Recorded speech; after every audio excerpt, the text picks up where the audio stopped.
রবি আর মিনা ছোট্ট একটা গ্রাম থেকে পড়াশোনা করতে শহরে এসেছে।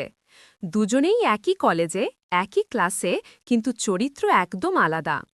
মিনা সব সময় বইয়ের মধ্যে ডুবে থাকে, আর রবি একটু নিরুদ্দেশ।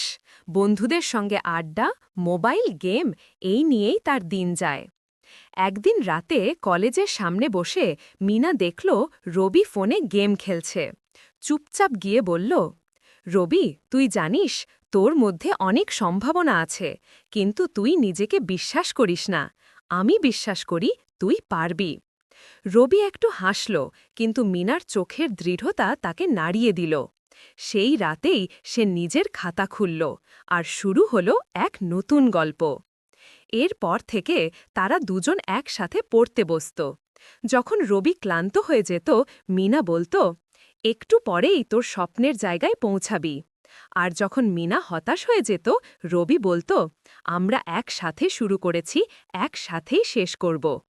মাসের পর মাস গেল, রাতের পর রাত জেগে তারা পড়ল, ক্লান্ত হলেও হাল ছাড়ল না। পরীক্ষার ফলাফল বেরোল।